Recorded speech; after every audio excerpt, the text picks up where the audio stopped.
Hi there. Here's kind of a random project I wanted to knock out.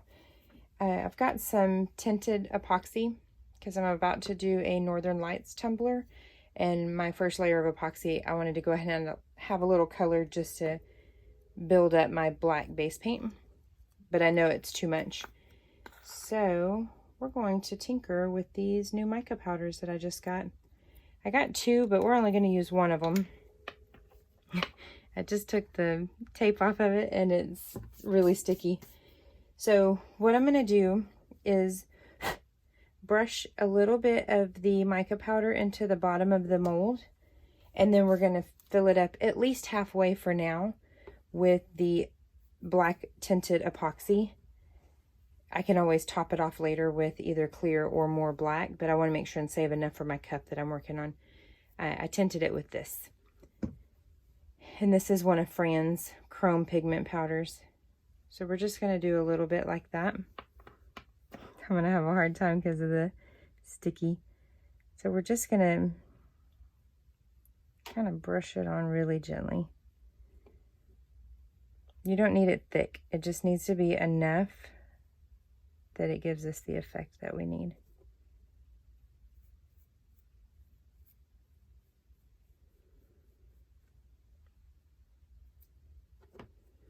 Something's in my mold. There we go. Okay. A little goes a long way because I just barely dipped the brush in there. And it did almost half of it. That's nice because the color shift pigments tend to be a little bit more expensive.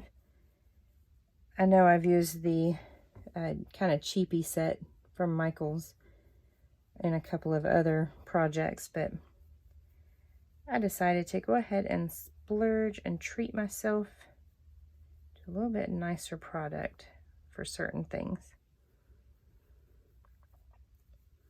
Y'all be on the lookout for the Northern Lights tumbler. I'm really excited. I actually bought some cream color shift eyeshadow for the sole purpose of using it for that Northern Lights.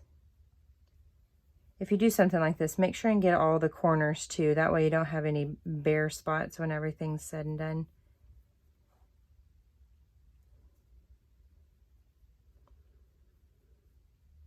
You can do this with other pigments too, by the way.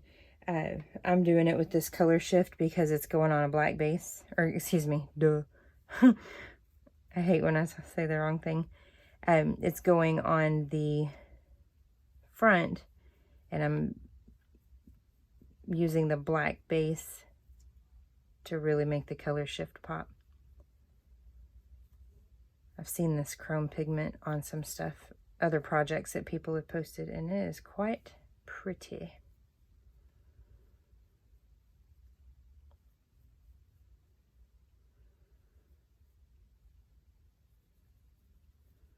Just get up in there.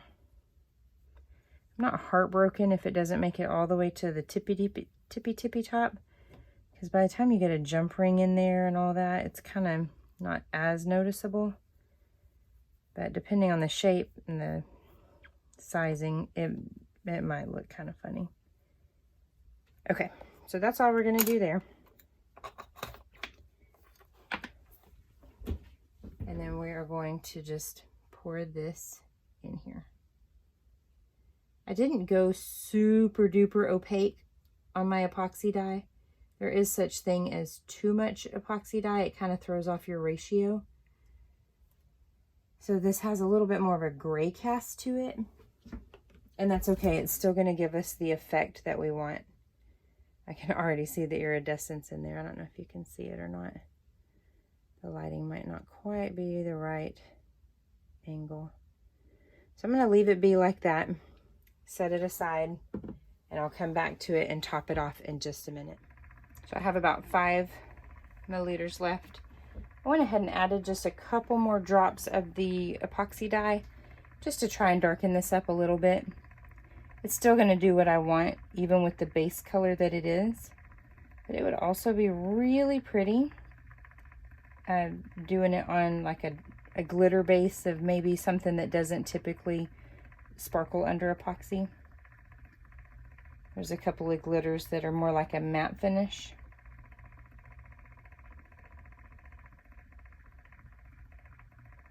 It'll be pretty.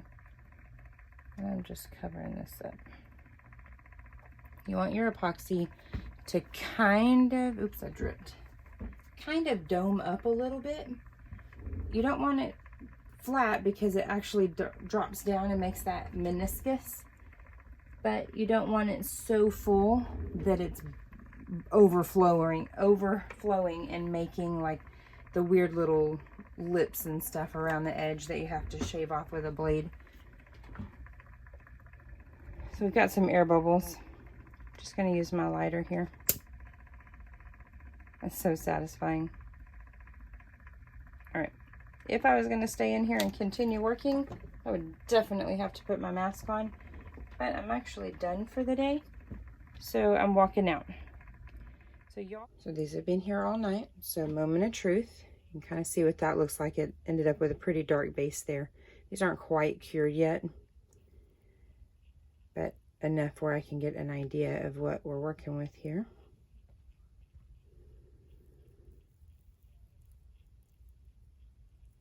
It's a little softer than I thought. Just something different. I got a little too much right there, but you get the idea. You can do it this way. You can do your project, brush it on, and then seal it. This mica powder is really pretty. It's like purple to green. I like it. So we'll let these sit aside and just finish curing, and they'll go in the supply of ready-made. It's really pretty. Yeah, so that's an idea of what you can do with mica powders. Have a good one.